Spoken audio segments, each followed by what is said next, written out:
I have a second channel, Cube Compium TTX.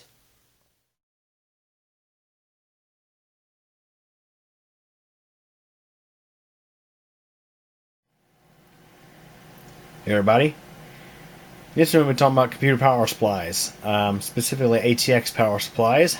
So a lot of times when you're building a computer for the first time, or any time rather, when you're building a system, a lot of times the power supply is the last item on your thoughts when you're building a computer. Normally you're thinking about what kind of CPU you want to have, what kind of motherboard you want to use, if you're going to use a graphics card or not, how many hard drives or SSDs you're going to have, stuff like that. And once you put together a system in your mind, then you consider, okay, how much wattage do I need from a power supply unit? And for someone who's new to computers, power supplies can be quite confusing. A lot of times people will say, well, you need a 400 watt power supply, or you need a 350 watt power supply, or you need a 600 watt power supply. A lot of times these people will go online, look up a power supply solely based off the wattage alone, and that's kind of the thing is, it's important to consider more than just the wattage of the power supply, and we'll get into that into this video. So we have two different power supplies here. Both of these are rated for 400 watts. They are each from totally different eras of computers. This is a modern 400 watt supply. This is a much older 400 watt supply. Both of these are quality power supplies. This one is a Corsair.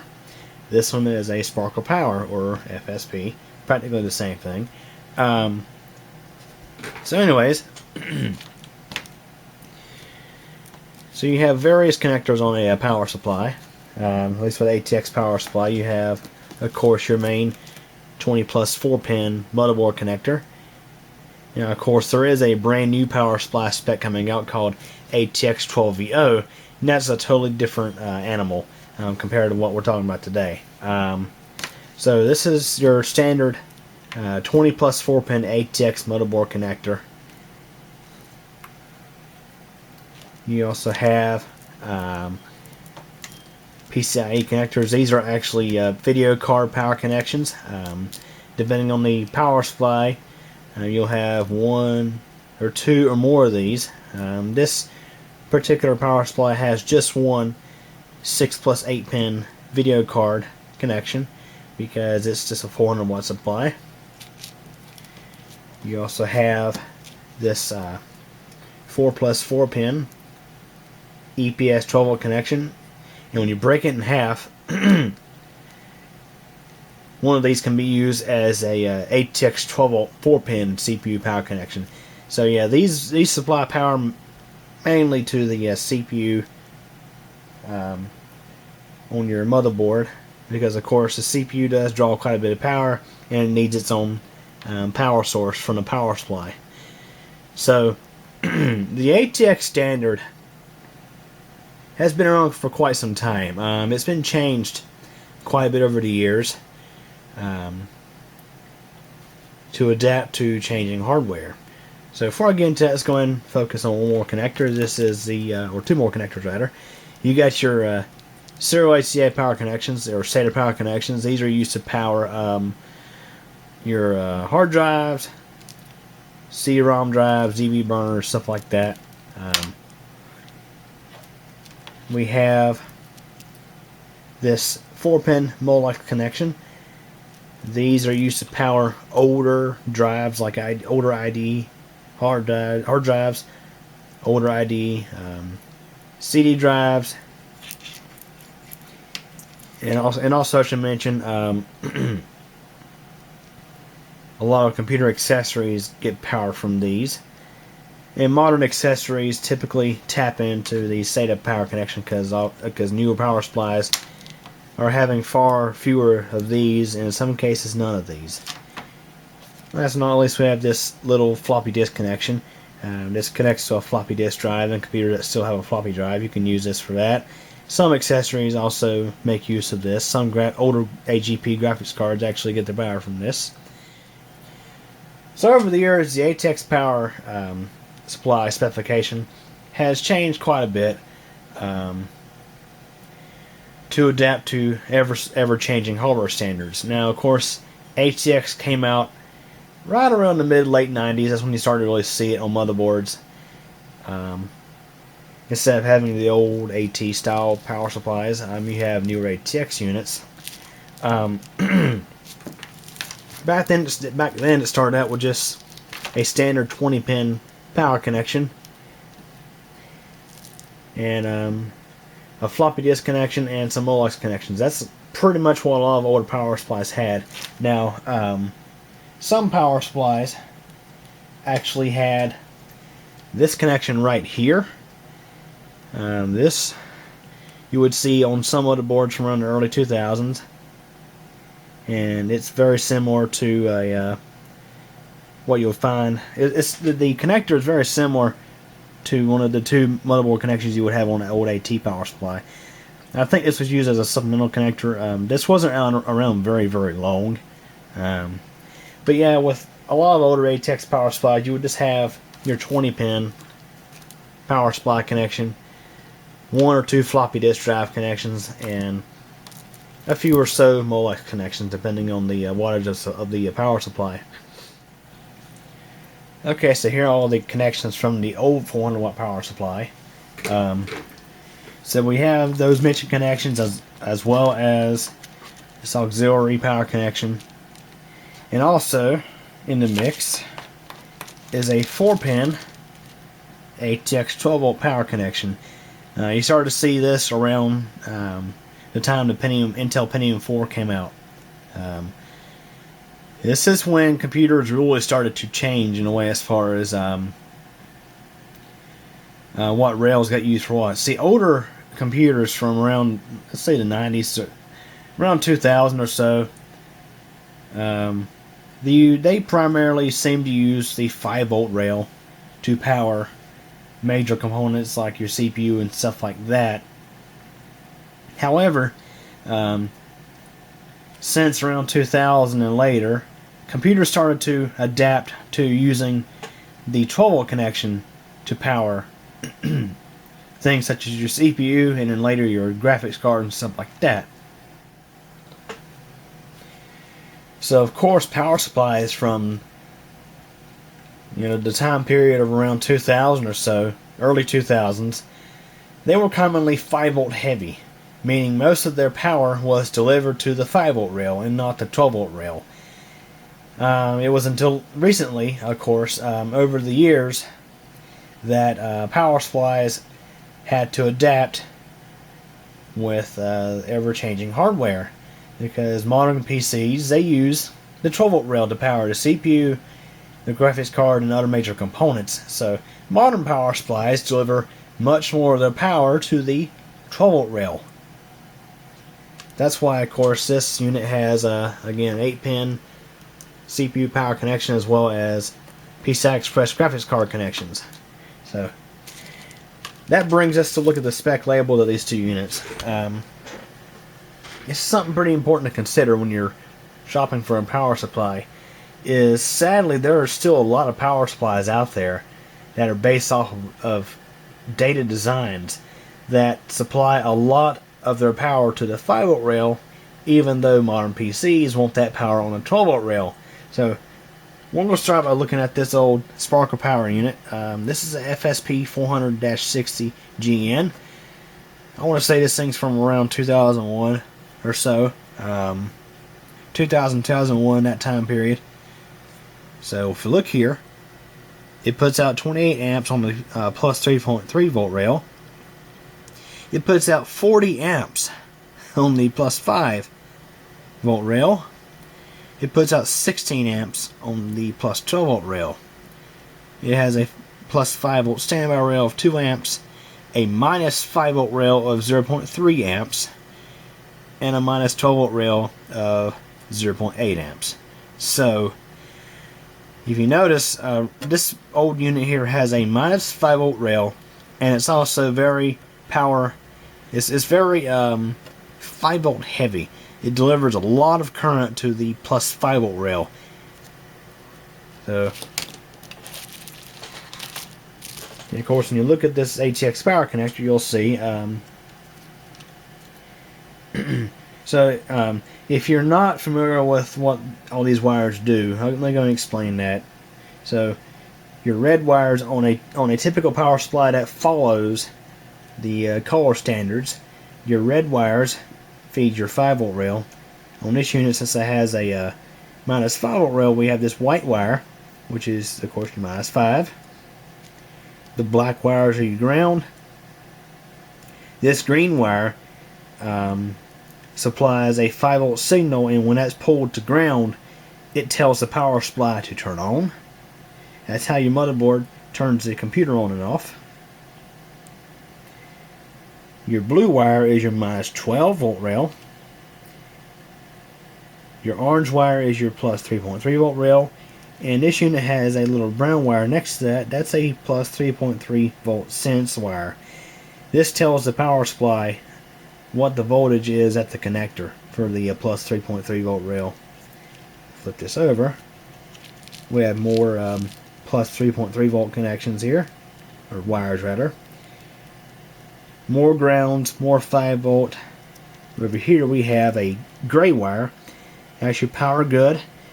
When the power supply is functioning properly, this should be high, or 5 volts, and it should come on rather quickly whenever the computer turns on, because the motherboard looks at this connection to see if it's high or not, and if it's not high, the motherboard will not post. The purple wire here is your plus 5-volt standby. This supplies 5 volts to the motherboard even when the power supply is actually off, but getting power from the AC power.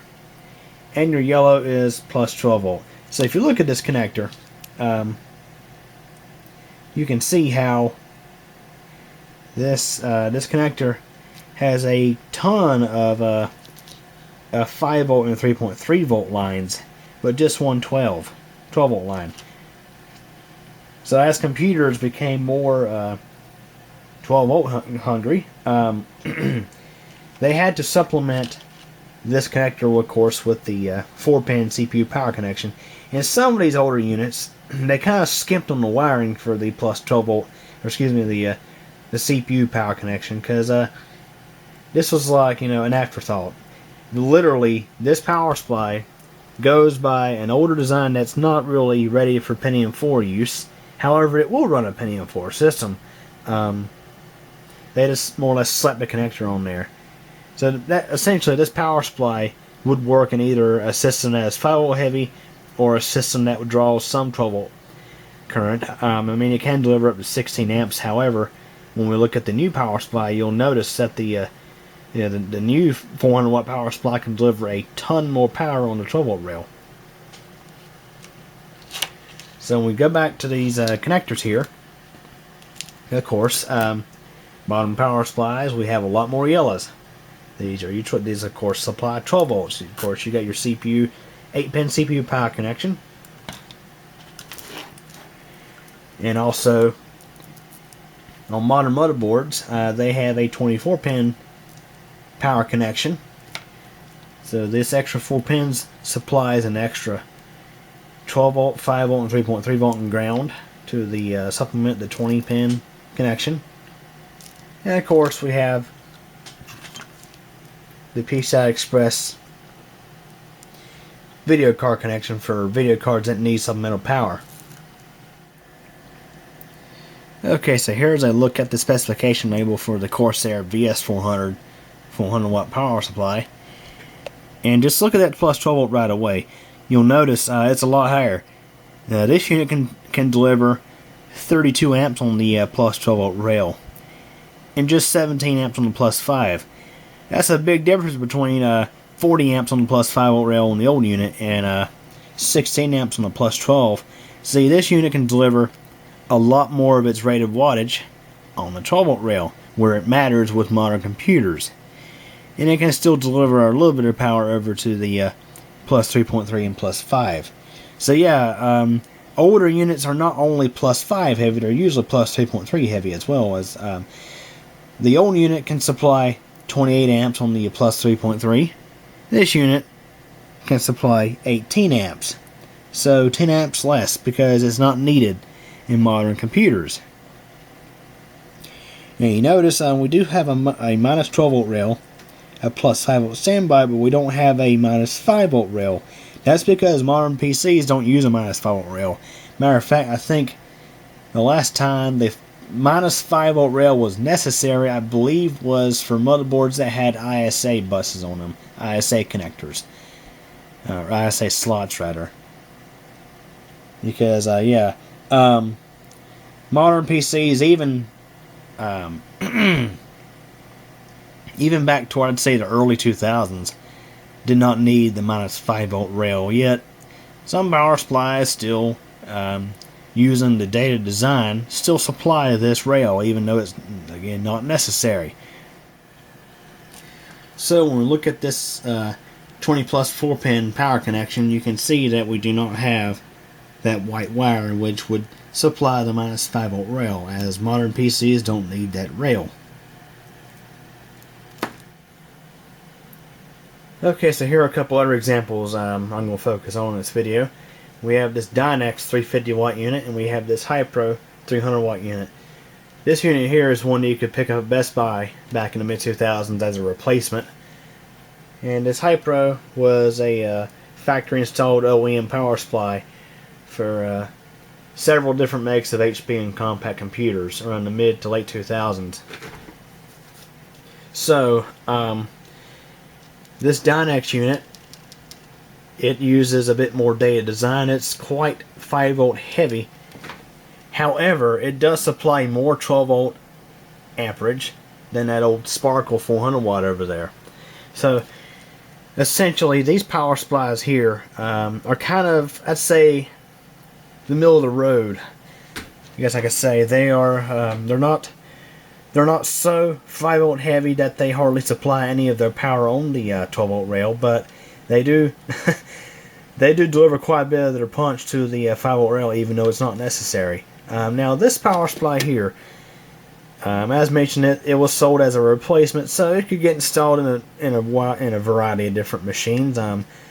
Somebody could buy this for their old Socket A Athlon, which I believe would use the 5 volt rail to power its CPU, or they could buy it to replace a power supply in their Pentium 4 rig, which had of course, the CPU gets its power from the plus 12 volt rail.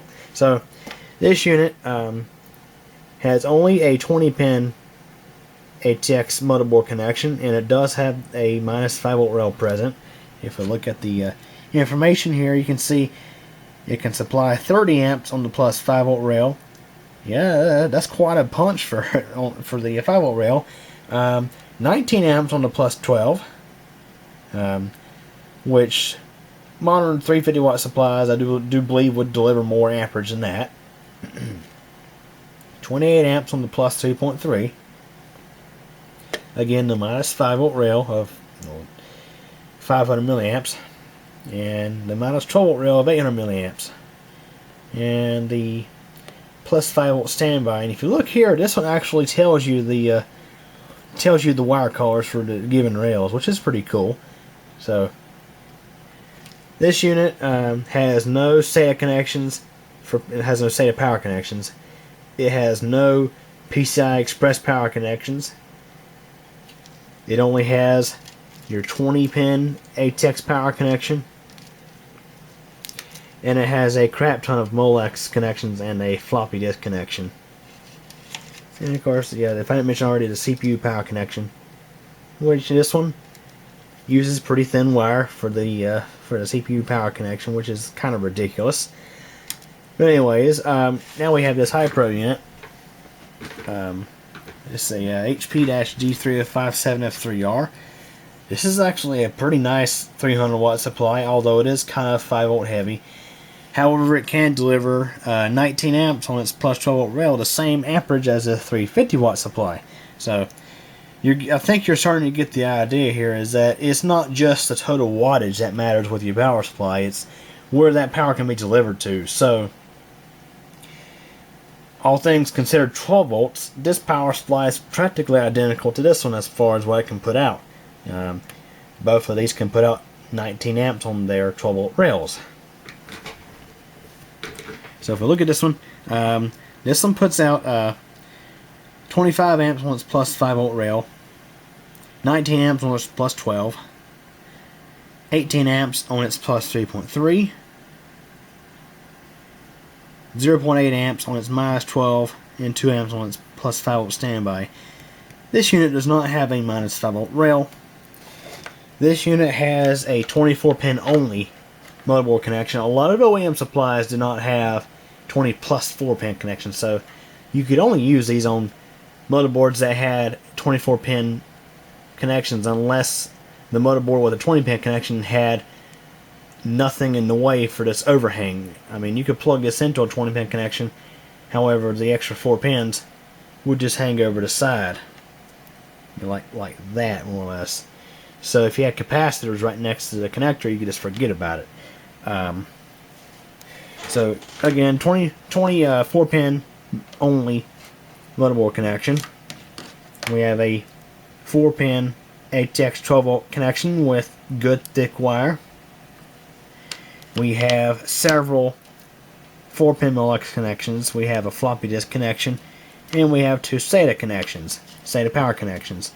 This power supply was manufactured around the time that SATA hard drives were catching on. However, SATA optical drives were still not quite a thing yet at the time. So it would be common for your hard drives to be powered off the SATA power connections if there were SATA hard drives. And your C drives would be powered off the 4 pin Molex. And if your system had ID hard drives in it, of course the 4 pin Molex connections were provided. As you can see the way this is wired up, you can see you could choose either the SATA power connection or the Molex 4 pin Molex connection. So you could go either way. Okay, so here's another scenario or example. Here we have that 350 watt Dynex unit again. And here we're looking at the Sleeper HP computer. This system has also a 350 watt supply. You can see we have a graphics card in there with a 6 pin auxiliary power connection. So here's the power supply in this machine. It is a light-on 350 watt unit.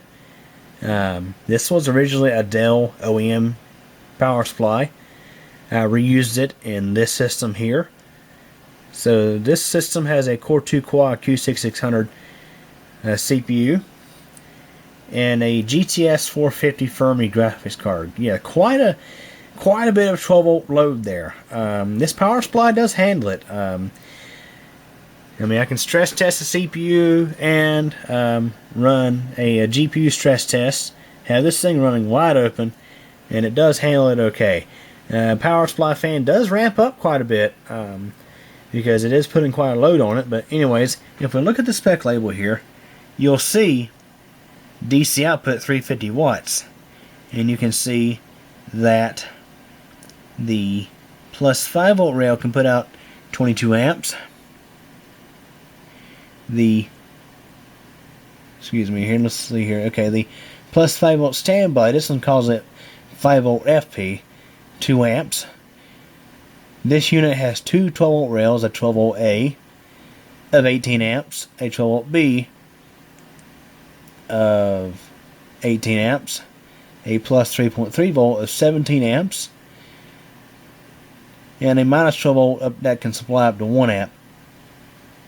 So this unit, as you can see, it has 2 12 volt rails. Now the thing is, when you look at the 12 volt rails, you think, oh, I can just add them together. Not necessarily. And some power supplies don't really make good note of this. This one does, however. It tells you to combine power on the plus 3.3 and plus 5 volt rail shall not exceed, well, I think it's 150 watts there. Combined power on, let's see, I'm sorry, I'm having to read this at a weird angle. Combined power on plus 12 volt A and plus 12 volt B rails shall not exceed 336 watts, which is 28 amps. And of course, max power shall not exceed 350 watts. So this unit can supply a big bulk of its power on the 12 volt side of things.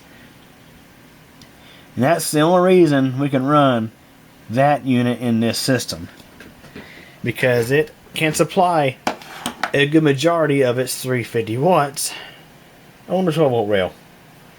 This unit, you simply would not be able to use it in a system like this, because this one supplies too much of its power over to the 5 volt rail and not enough over to the 12 volt rail.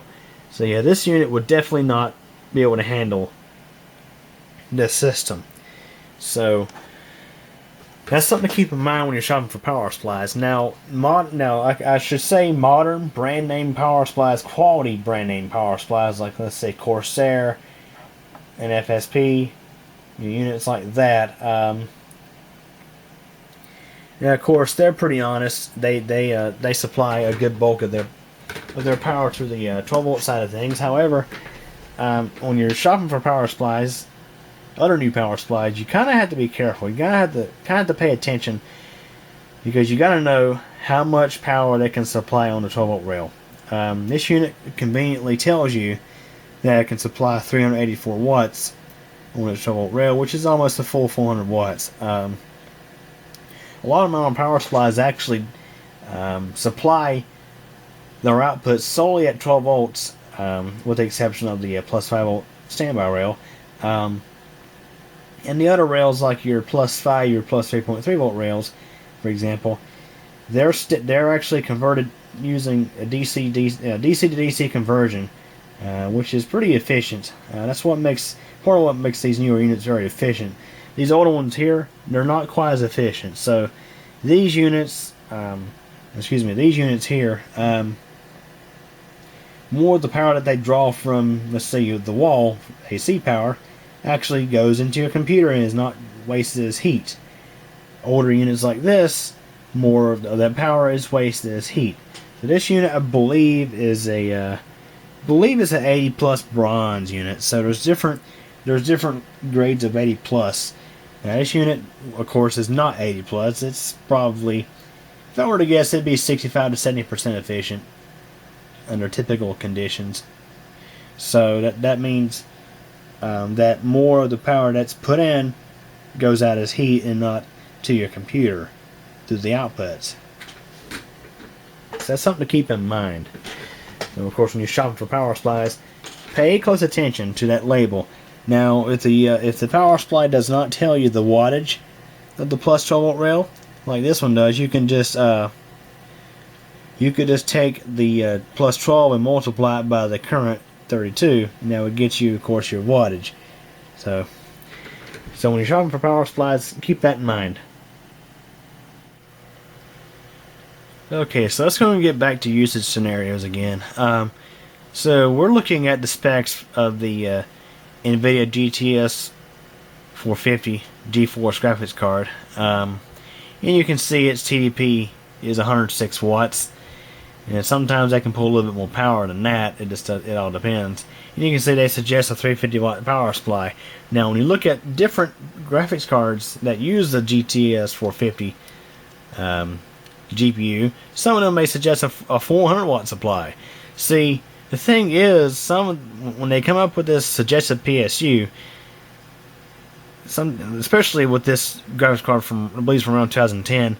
They had to consider that some power supplies at that time they didn't supply most of their power to the plus 12 volt side of things, so they had to suggest a higher wattage supply, just as a rough figure. But you have to consider, when you're looking at the supply, you have to know, of course, again, the how much it can supply to the plus 12. See, they suggest a 350 watt power supply, however, this 350 watt supply absolutely would not cut it. So it's something to keep in mind. And I know I've said that a lot here, but it truly is something to keep in mind. 12 volts, well, at least on modern PCs, 12 volts. Now let's say if you're building a retro machine that uses more 5 volt power and you don't have a supply, and you got to buy a brand new power supply, a new power supply may not supply enough 5 volt power for your needs. So that's something else to keep in mind. You may have to opt for a unit like this, an older unit like this, that's designed for for putting out a lot of its power on the plus 5 volt side of things. So again, we're looking at the information here, 106 watts, and you go over and look at the information about the Core 2 quad. So this unit, this system has the B3 step-in Core 2 quad Q6600. So 105 watt TDP, maximum power dissipation 155 watts. So when you add those together, the 100 was 106. I already done this earlier, I can't remember which one it is. I just added them together. Let's just do it again. 106 watts from the GPU plus 105. That's a combined 211 watts. Or, let's say, 155 watts. And we'll add that quarter in there, why not? Plus 106. 261.25 watts. So this power supply here, considering it puts out 336 watts on its combined across its 12 volt rails, this supply should be able to comfortably power this system. Considering, of course, we have a hard drive and SSD in there, as well as a DB burner, so we have a little bit extra 12 volt load, including the fans and stuff like that. So this unit should be able to handle this system. Whereas again, this one just couldn't quite do it. Okay, so let's say you're building a basic to maybe mid-range system. You're wondering, okay, my budget is tight. Should I go buy one of those cheap end $20 power supplies, or should I reuse something that was pulled of an OEM machine? Or should I use an old power supply I have kicking around? Well, the answer to that is it depends. So again, 12 volts. You gotta look at what the unit can put out on its 12 volt rail. So this unit here, even though it is 5 volt heavy, you could actually run low end to mid range stuff with this. And I'm talking maybe, like, let's say on the AMD side of things, maybe a Ryzen 3 or Ryzen 5 APU, no graphics card, you're using the APU graphics, you're using, let's say, 1 or 2 hard drives, an SSD, stuff like that. These units should be able to handle that. Matter of fact, for those who haven't watched my videos over the past few years, I've actually upgraded a whole fleet of computers for a local business here, and went with Ryzen 3 and Ryzen 5 APU setups. And the majority of those computers were systems like that E-machines down there on the floor. They came with either the, for example, in the E-machines, they would come with the Best Tech 300 watt 12E unit, which has a 15 amp 12 volt rail, or heck, HP systems with a 250 watt Best Tech, the 12Z. I think it can supply 14 amps on its plus 12.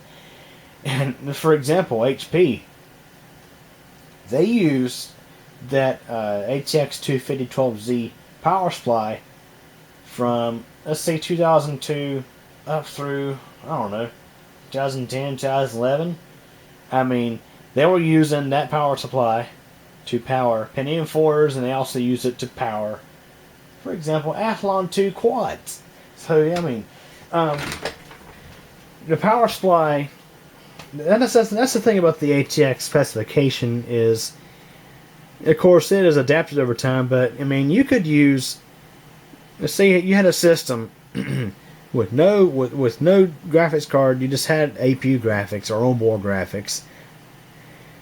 You're using a CPU that is rated for 65 watt TDP. And of course, let's not forget that the Pentium 4s that some of these units were running back in the day had a TDP of around like 90 to 95 watts. Just stuff like that. Sure, you could use a unit like this to run it. However, now of course, in some cases you could have issues with, let's say, capacitors going bad. Now of course, I happen to repair these things. As a matter of fact, this is one of several units here I need to recap. I do replace the caps in these things, but a power supply that has only a, like, let's say, a kind of moderate 12-volt supply, like this one here. I mean, not very high. You couldn't run you wouldn't be able to run a graphics card with a auxiliary connection with it, but you could perhaps run a basic graphics card with that. Matter of fact, now I'm just talking all over the place now, so excuse me. One example would be my grandpa's computer. It's a little custom built I done using more or less using hand-me-down parts from upgrades, those Ryzen system upgrades, for example. His computer has a Core 2 Duo CPU. I think it's at 1.8 gig. I forget the exact model of it. It has a basic NVIDIA GeForce card in it. Probably the equivalent of a GeForce 210, except an older version. Not much power draw. Doesn't need a supplementary power connection. I'm running that system. Of course, it has has one hard drive and one optical drive, or two optical drives. Can't remember for sure. I'm running that with a Bestech ATX 250-12Z power supply that has a 14 amp 12-volt rail, and it powers it just fine. No issue at all. So let's say if you have let's say if you have a motherboard that has a 24-pin connector, but your power supply has just 20 pins on it. Sure, you could use the power supply with the 20-pin connection to power that motherboard. It would work okay. Now, if you have a graphics card that's, let's say, a mid-range card that pulls almost enough power to need an auxiliary connection, but it's using the PCI Express bus to power it, yeah, I think you would want to use a 24-pin connection. Let's say another example. Right over here, we have this motherboard here with a AMD A6. I think it's 6420K. I can't remember exactly. It's a 4 gigahertz APU. It only has I think like a 65 watt TDP. Now this motherboard that it's on has an 8-pin CPU power connection. So, of course, you could use a power supply that has an 8-pin CPU power connection, but for that instance, one with just a 4-pin connection would work okay. It would work just fine for that. So let's say, okay, so the limit for that, I would say, I wouldn't do that on anything over 95 watt TP of a CPU. So that's something to keep in mind. Yep, again, something to keep in mind. That's my saying in this video, something to keep in mind. Alright, another example here, the Plexi. And yeah, this room's a freaking mess. I gotta clean it up, but I want to make this video. The Plexi here, the power supply on it is a Dynapower, or it's branded at Power. It's one of those cherry red power supplies. I got two of these things. One's powering the Black Mac, which is a Ryzen 5 2400G APU setup. So this power supply, when you look at the spec label, and here's a picture of it from Newegg, from old Newegg listing, you can see that this unit is quite 5-volt heavy. I mean, it can supply 42 amps on its plus 5-volt rail. I mean, dang, this one can supply 40 amps on its plus 5. It can supply 32 amps on the plus 3.3. It can only supply 20 amps on the plus 12. It also has a minus 5-volt rail of 0.3 amps, minus 12-volt rail of 0.8 amps, 2 amp 5-volt standby supply. So yeah, peak load of 500 watts. I would consider that maybe a 420 watt supply, because since they didn't bother to supply the sustained maximum wattage it can supply. I mean, I got these things for a deal on Newegg. I mean, they were like $25 each when I bought them brand new back in 2009. I did have to recap both of them after about a couple of years, but ever since that, they've worked fine. That one there has seen a lot more service than the other one. So This is a 5-volt heavy and 3.3 volt heavy supply that's indeed powering a 12 volt oriented system. I mean, this system has, of course, it's a socket AM3 motherboard, socket AM3 CPU, and we have a mid-range graphics card on there as well, which is a 12 volt oriented graphics card, I do believe. I mean, this one doesn't have the this one does not have the 6-pin connector, but it's pulling its 12 volts through the motherboard, you could say. This power supply does have a 24-pin connection, and that 24-pin connection does have the -5 volt rail. So when the connector does have that rail, it doesn't hurt anything when it has it. It's just not needed. So as you can see, this power supply that's not very 12 volt heavy is indeed powering a 12 volt oriented system. However, I'm just treating this power supply, let's say I'm treating it like a 300 watt power supply. Let's say a more modern 300 watt supply can supply, let's say this Hypro here, for example, it can supply 19 amps on its plus 12 volt rail. This unit can supply 20 amps on its plus 12 volt rail. The graphics card does not pull that much power. Again, it's using the motherboard to power it. It doesn't have an auxiliary connection. The CPU is a Athlon 2 dual-core 245E, and it's normally a 45 watt CPU, but I have a pretty massive overclock on it. It's normally a 2.9 gig CPU, and I have it running at 3.625. So I'm going to call that a 65 watt at least CPU at this point. We have 4 gigs of memory.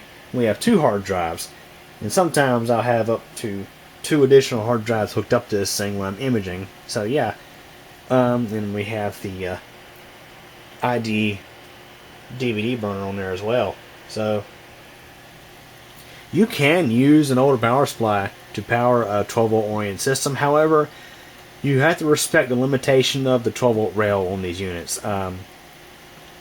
So although this thing is, let's say, a 420 watt supply or peak load 500 watt supply, I treat it like a 300 watt supply. I wouldn't connect it to any more modern machine that would need more than a 300 watt supply, considering it would easily overwhelm that 20 amp 12 volt rail. So I guess the moral of the video is, when you're shopping at power supplies, don't just look at the wattage.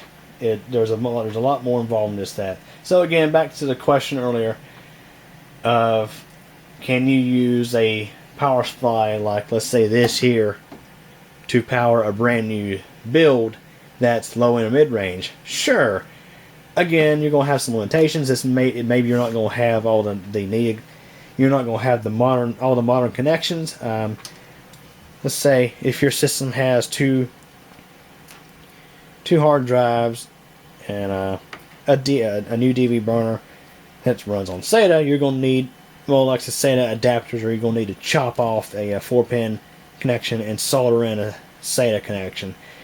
See, I could do that actually, because of course I have power supply wire harnesses at the wazoo, but of course most people don't, so you'd have to use a more like a SATA connection.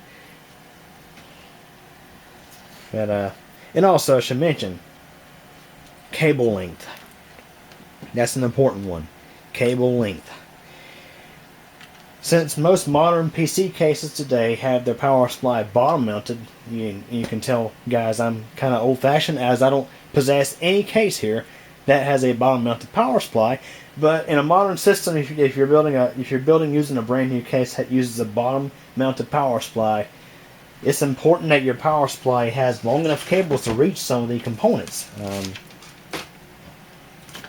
Let's say if you're using a bottom mount power supply case, and you're using, let's say for example, a DV burner up top, you're going to need to make sure that your SATA power leads can reach up there and plug in, and also to make sure that your CPU power connection is long enough to reach and plug into the motherboard. Now this Corsair power supply has that covered very well. This is a non-modular unit, so everything is all wired in. And of course, if you're on a budget, you're going to probably getting a power supply like this, because as of course, modular does cost extra money. But you can see that this unit, the 20 plus 4-pin connection, is nice and lengthy.